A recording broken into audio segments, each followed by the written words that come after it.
नमस्कार, मैं हूं डॉक्टर सीमा जम्बोल, न्यूरोलॉजिस्ट और आज हम बात करने वाले हैं पार्किंसोनिज्म के बारे में। जानेंगे उसके लक्षण और इलाज कैसे शुरू किया जाए। कि अक्सर जिसे लोग बुढ़ापा समझकर नज़रअंदाज कर देते हैं, वो सिम्टम्स पार्किंसोनिज्म के भी हो सकते हैं। अगर आपके आसपास कोई पहले से स्लो हो गया है, कोई इंसान है जो पहले जल्दी-जल्दी चलता था, अब वो धीरे-धीरे चल रहा है, कुर्सी से उठने में, बैठने में टाइम लग रहा है, दिन की दिनचर्या जैसे कि ब्रश करना, टॉयलेट यूज़ करना, नहाना, धोना, खाना, पीना, इन सब में अधिक समय लग रहा है। इसके साथ अगर वो इंसान बैठा है और बैठे-बैठे उसके हाथ भी काँप रहे हैं और कुछ चाय का कप पकड़ने लगे या कुछ लिखने लगे, तो भी हाथ काँप रहे हैं। तो ये लक्षण भी पार्किंसोनिज्म के हो सकते हैं। इन्हें नज़रअंदाज नहीं करना चाहिए। तो चलिए जान लेते हैं क्या होते हैं पार्किंसोनिज्म के लक्षण।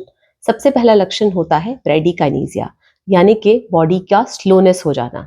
इसका अर्थ है कि यदि एक व्यक्ति अपनी दिनचर्या धीरे-धीरे कर रहा है, पहले उसकी फुर्ती पहले जैसी फुर्ती नहीं रही है, चलने में चाल धीमी हो गई है, छोटे-छोटे कदम ले रहा है, थोड़ा झुक के चल रहा है और हर काम करने में काफ़ी समय ले रहा है। ब्रश करना, टॉयलेट यूज़ करना, नहाना, धोना, खाना, सब कुछ स्लो हो गया है। इसे ब्रैडीकाइनेसिया कहते हैं। इसके बाद होता है हाथ का काँपना, जिसे रेस्ट ट्रेमर्स कहते हैं। रेस्ट ट्रेमर्स क्यों कहते हैं? क्योंकि यूजुअली ऐसे पेशेंट्स को जो ट्रेमर्स है, जो हाथों का काँपना है, वो नॉर्मल बैठे-बैठे होता है। अगर वो कुछ नहीं कर रहे हैं, टीवी देख रहे हैं, अपने रूम में आराम से बैठे हैं और उनका एक हाथ जो है अक्सर वो काँपता रहता है। इसके अलावा अगर वो कोई काम कर रहे हैं, कोई कप उठा रहे हैं या कुछ लिख रहे हैं पेन से, तो वो भी उनका जो हाथ है वो काँपने लगता है। इसकी वजह से बहुत बार देखा गया है कि पेशेंट की जो राइटिंग है, वो काफ़ी स्लो हो जाती है, काफ़ी चेंज हो जाती है, स्मॉल हो जाती है और उसे अपने जो बैंक सिग्नेचर्स हैं, वो सब करना भी डिफ़िकल्ट लगने लगता है। इसके अलावा जो दूसरा सिम्पटम है, वो है रिजिडिटी या बॉडी की स्टिफनेस। तो पेशेंट को अपनी बॉडी जो है वो अकड़ी हुई लगती है, टाँगों में दर्द रहती है, बाजू में दर्द रहती है, क्योंकि ये स्टिफनेस हो जाएगी, रिजिडिटी हो जाएगी और इससे पेशेंट को बेड पे करवट लेना भी मुश्किल होता है और कोई भी काम करने में उसे ऐसा लगता है जैसे उसकी बॉडी स्टिफ हो गई है। इसे रिजिडिटी कहते हैं। जो चौथा लक्षण है, वो है बैलेंस प्रॉब्लम। तो ऐसे पेशेंट्स को क्या होता है कि वो चलते-चलते उनका गिरने का उनको फ़ियर रहता है, क्योंकि बहुत बार वो गिर भी जाते हैं चलते-चलते। तो उनका जो बॉडी का जो रिफ्लेक्स है जिससे हम अपने आप को सँभालते हैं, चलते वक़्त, उठते वक़्त, बैठते वक़्त, वो पुअर हो जाता है। तो उनके जो पोस्चरल रिफ्लेक्सेस हैं वो पुअर हो जाते हैं। एज़ अ रिज़ल्ट उनका गिरने का खतरा बहुत बढ़ जाता है, बहुत बार गिर भी जाते हैं और उनको हमेशा ये डर लगता है कि वो गिर जाएँगे और वो गिरते भी हैं। इन सिम्पटम्स की वजह से जो पेशेंट है उसका कॉन्फिडेंस लेवल बहुत कम हो जाता है, क्योंकि एक तो बॉडी स्टिफ फील कर रही है, बैलेंस इश्यूज है, हाथ कांपने लगते हैं, कोई काम करना है उसमें भी हाथ कांप रहे हैं और बहुत स्लो हो गए हैं।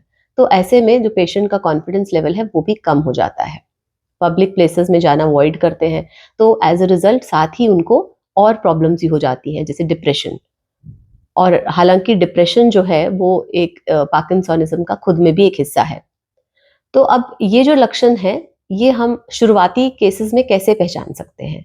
तो अगर किसी पेशेंट को अ, सूंघने की प्रॉब्लम हो गई है, उसको अगर घर में कुछ बन रहा है, खुशबू नहीं आ रही चीज़ की, स्मेल आना बंद हो गई है, तो इसे अनोस्मिया कहते हैं और एक ये बड़ा शुरुआती लक्षण होता है और उस टाइम तक कभी-कभी पार्किंसन के पूरे जो लक्षण हैं, वो नहीं भी आए होते, तो उसे आइडेंटिफ़ाई करना ज़रूरी है। इसके साथ-साथ ऐसे पेशेंट्स को कॉन्स्टिपेशन की प्रॉब्लम आती है, कब्ज़ी रहती है, मोशन पास करने में डिफ़िकल्टी होती है और इसके अलावा एक रेम स्लीप डिसऑर्डर भी ऐसे पेशेंट्स में देखा गया है, जिसमें पेशेंट्स जो हैं वो नींद में हाथ-पाँव चलाते रहते हैं या फिर इनैक्टिंग ऑफ ड्रीम्स। जिसका मतलब है कि पेशेंट जो है वो उसको अगर कोई सपना आ रहा है तो वो उसको बाहर इनैक्ट करेगा, उसके हाथ-पाँव उस हिसाब से चलेंगे, जैसे वो किसी का पीछा कर रहा है या उसका कोई पीछा कर रहा है और इस चक्कर में बड़ी बार वो लोग बेड से भी गिर जाते हैं। इसलिए अगर कोई पेशेंट आपके घर में है जो ओल्ड है और वो बार-बार बेड से गिर रहा है, तो वो भी एक अलार्मिंग सिम्पटम हो सकता है पार्किंसंस के लक्षण का। अब हमें ये जानना ज़रूरी है कि जो पार्किंसोनिज़्म है वो एक सिम्पटम ग्रुप है। वो खुद में कोई बीमारी अलग से नहीं है, वो एक सिम्पटम ग्रुप को पार्किंसोनिज़्म कहते हैं और फिर उसके आगे बहुत सारे कारण हैं। तो पार्किंसोनिज्म के लक्षण अगर आ रहे हैं तो उन्हें डॉक्टर के पास रिपोर्ट करना जरूरी है, स्पेशली न्यूरोलॉजिस्ट से इवैल्यूएशन कराना जरूरी है। जरूरी नहीं होते कि ये सारे सिम्टम्स एक ही पेशेंट में हो, कि ट्रेमर भी हो रहा है, बॉडी स्टिफनेस भी हो रही है, स्लोनेस भी हो रही है, गिरने की प्रॉब्लम भी हो रही है। कभी कभी एक या दो लक्षण ही पेशेंट में होते हैं। तो ऐसे में बहुत जरूरी है जो फैमिली मेंबर्स हैं वो इसको आइडेंटिफाई करें, और इसको सिर्फ बुढ़ापे का लेबल देखकर छोड़ना जो है वो ठीक नहीं है। अगर इसको टाइमली हम इलाज कराएंगे तो पार्किंसोनिज्म के पेशेंट बहुत अच्छी क्वालिटी ऑफ लाइफ जो है जी सकते हैं। अपने अगले एपिसोड में हम बात करेंगे कि वो क्या क्या मेडिकेशंस हैं जो प्रिस्क्राइब की जाती है पार्किंसोनिज्म के लिए। तो बने रहिए हमारे साथ। धन्यवाद।